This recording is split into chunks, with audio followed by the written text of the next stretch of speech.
Hey guys, it's Sam Optenboss, owner of Sam's Cookie Company. My husband created a little add-in for Fusion 360 to make the process of creating a cookie cutter easier and faster. Before I was using Silhouette, then Tinkercad, then going to Cura, and that process was a little bit cumbersome, so I'm really hoping that you guys are going to like this tutorial. It's all about creating a cookie cutter with my husband's Fusion 360 add-in. It's going to be a super fun experience for you and for me. I think you're going to be really surprised at how fast this process is. So thanks for joining me. So before we get started, I think the first thing that I'm going to do for myself is I'm going to go ahead and change from millimeters to inches. So the first thing you're going to do is use this little drop down called Document Settings. Then you're going to click on this little notepad right here to change active units.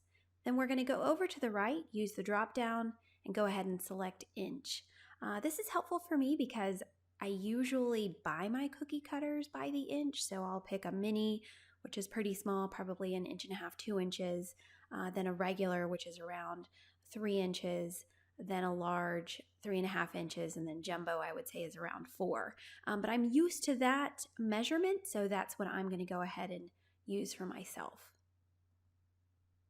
So to use our add-in, you're going to need just one profile. This heart that I have here, this is one profile. A profile would be considered a closed 2D outline made of 2D entities like lines, splines, and arches. If you need help creating a heart like this, we're going to come out with more tutorials, but for now, we're going to use this heart. So this is my one profile. We've made a few upgrades to our profile or to our add-in, and now you can keep multiple profiles within the same sketch. So I could have a star over here, I could have another heart of a different shape, and what you'd want to do is they would all be on this one sketch. But whenever you're creating your cookie cutter, you would highlight only one of those profiles, and then when you've got these multiple profiles out here, you want to make sure they're at least 1 inch apart. So we're super excited that this latest version of our add-in is available in both PC and Mac. I think that's pretty awesome. A lot of people are on Macs these days, so we wanted to make sure that we could support everyone. So we're going to go ahead and click on the sprinkled gingerbread man right here. This cookie cutter profile is exactly the same as any of the cookie cutters that can be downloaded and printed from the Sprinkle Factory library. We worked really closely with Tony to make sure this is super easy. So we've got our sprinkle dialog box open here. And as I mentioned, this particular profile will be exactly the same as the Sprinkle Factory library cutters that you can print from the Sprinkle Factory library. So we're going to select our sketch.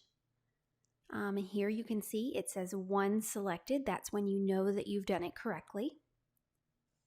So the last thing we need to talk about is called Launch 3D Print, and I have it checked here. This particular option is exactly the same as the drop-down 3D Print command here.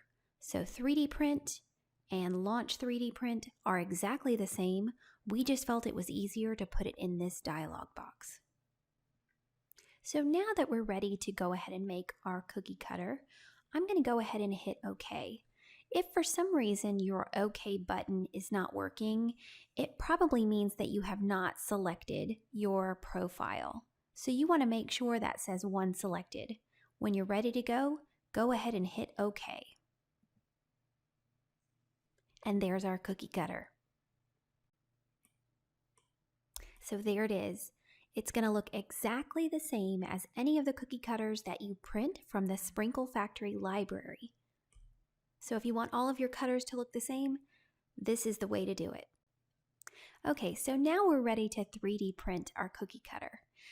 Here you've got the 3D print dialog box. If for some reason you did not check the 3D print box from before, you're just going to go to File and 3D print, and then you'll be in the same spot that we are now.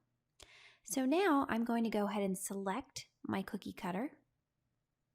And what you'll notice is right here under Application, it says Cura. We have set it up because we use Cura as our slicer. If for some reason it does not say Cura, you'll just need to go through the process to find your Cura slicer or any other slicer for that matter, and then you'll be ready to go. So once we are ready, we just hit OK. So now Cura is going to come up. What I want to make sure that you guys know is that the Sprinkle Factory Library detailed edge that we have here prints super fast. So you're going to be able to go ahead and slice and print your cutter and use it immediately. So now what you're going to see is that we have selected the standard quality profile in Cura. We are completely fine with that profile. It prints well for us, but if you wanted to use a different profile, you would just go ahead and select that here. And then we're going to go ahead and slice.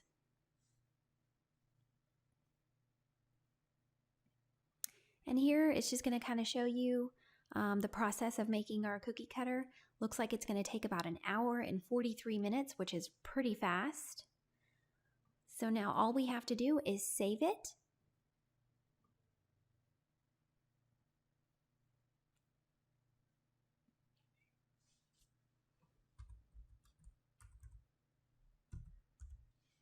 We're going to call it heart. And now we can just go ahead and print this. So let's go back to Fusion 360 for a minute. I want to make sure I show you a couple things. So on the left here, we've got a couple drop downs. We're going to look at the one called bodies. So body 1 is the cookie cutter that we created.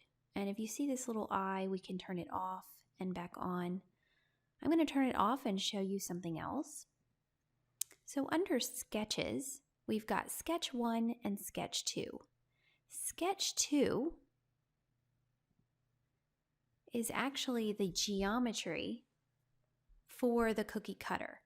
So sketch 2 and body 1 are connected and they are exactly the same thing.